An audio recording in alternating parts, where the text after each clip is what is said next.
Okay, so get this, right? Apple had to pay like a huge settlement, Uh-huh. $95 million Wow. for a privacy lawsuit, all because of Siri.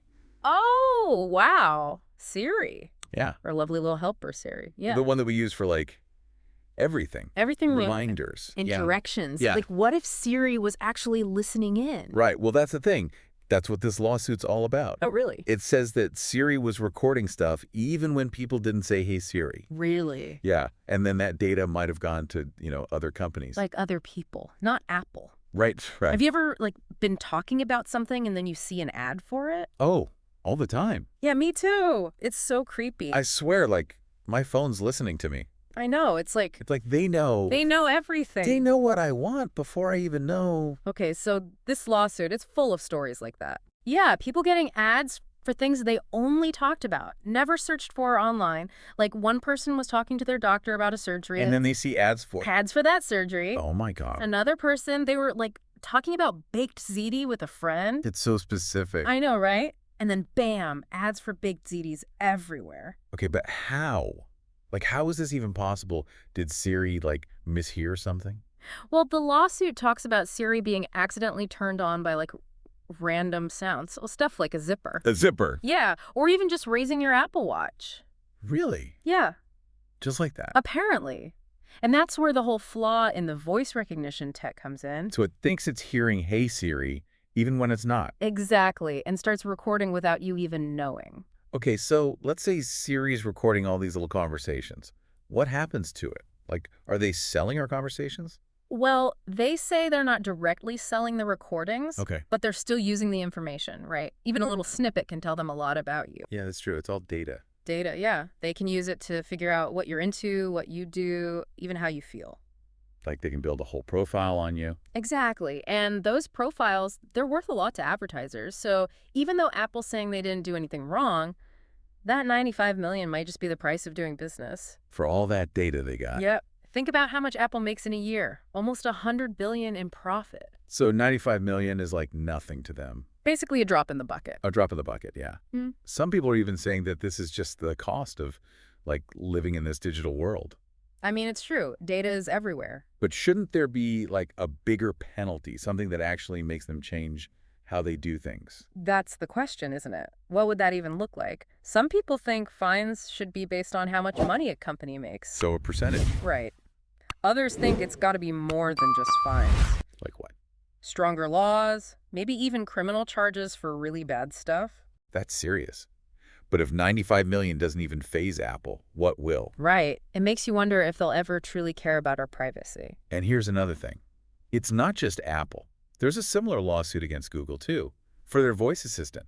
Yeah, the Google one. So this whole voice assistant thing, it's a bigger issue than just one company. Oh, definitely. It raises all sorts of questions about data privacy and how these companies are using our information. Okay, so now here's the thing. If you were using Siri between 2014 and 2024, Oh, yeah. you could actually get some money from that settlement. Really? Yeah. Up to $20 for each device that had Siri on it. Wow. That could add up.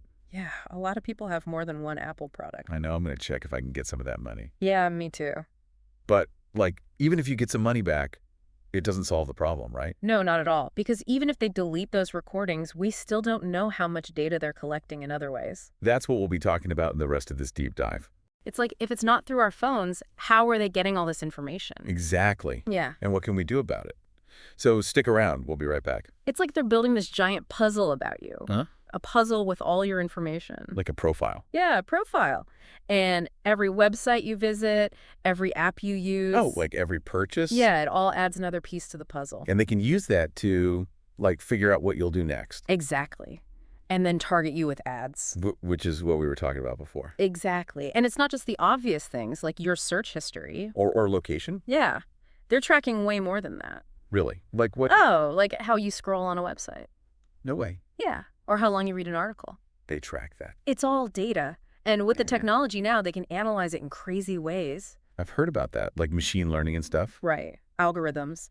All that helps them find patterns in your data. So it's like they're building a whole picture of you, not just listening to you. Exactly. And that's where it gets kind of scary, right? Yeah, a little creepy. Because if they can predict what you're going to do, what's stopping them from, like, influencing you? Oh, I hate those targeted ads. Like, Oh, they know exactly what to show me to get me to buy something. it's almost like mind control, right? It is, and it goes beyond just advertising, doesn't it? Oh, for sure. Imagine being denied a loan Oh, yeah. or a job because of some data you didn't even know they had. Or like, what about political campaigns? Oh, yeah, that too. They can use this data to spread fake news. To people who might believe it. Exactly. That's why this whole data privacy thing is such a big deal.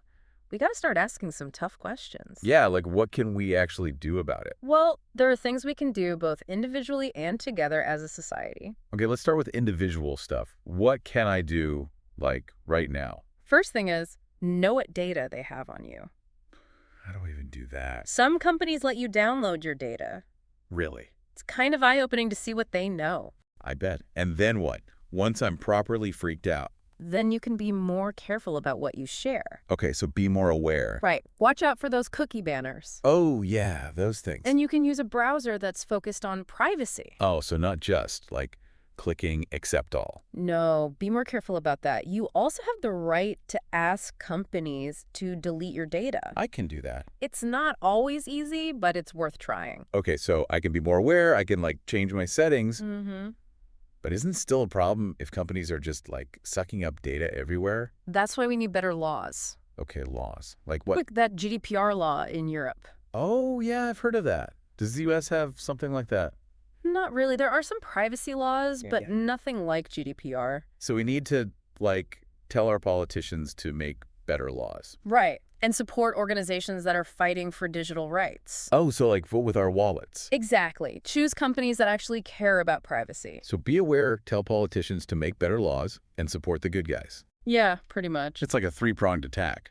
It's not about being helpless. It's about taking action. But changing how these huge companies operate, that's got to be tough, right? Oh, yeah. It's David versus Goliath. But even small actions can make the difference. So this Apple lawsuit, even though it's like a drop in the bucket for them, It's still a win. it makes them look bad. And it gets people talking about privacy. Yeah, maybe it'll, like, inspire other people to fight back. Exactly. It shows that even the biggest companies can be held accountable. They're not invincible. And remember, this isn't the first time they've messed up with data.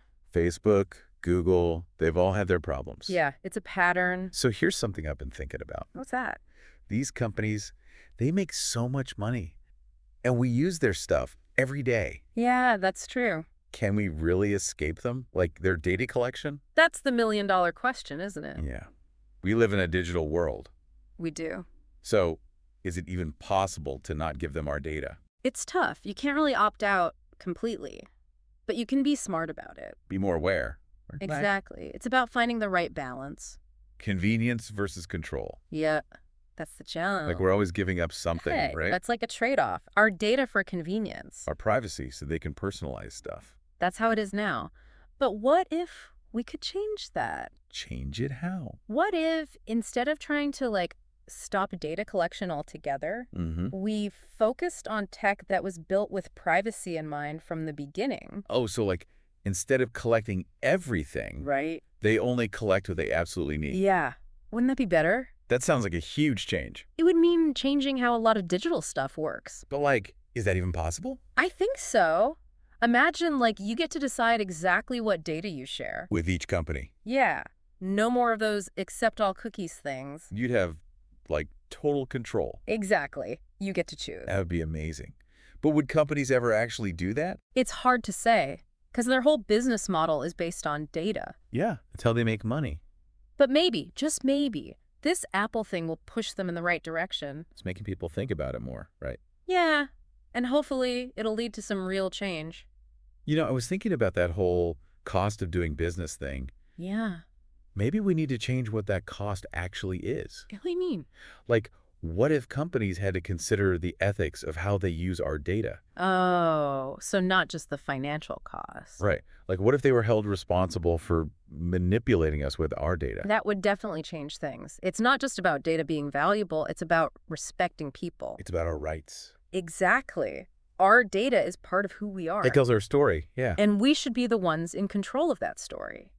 This whole deep dive has really made me think. Me too. Like, I need to be more careful, but I also feel like we can actually do something about it. We can. There are people and organizations fighting for our digital rights. And we can join them. So where can people go to learn more?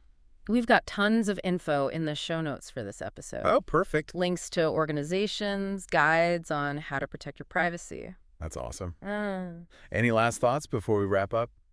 Yeah, don't be afraid to ask questions. Yeah. Challenge the way things are. Demand better from these companies. They have so much power. They do. But it's our data, our story, our choice. Well said. Thanks for being here for this deep dive. Thanks for having me. And to everyone listening, stay curious, stay informed, and stay in control.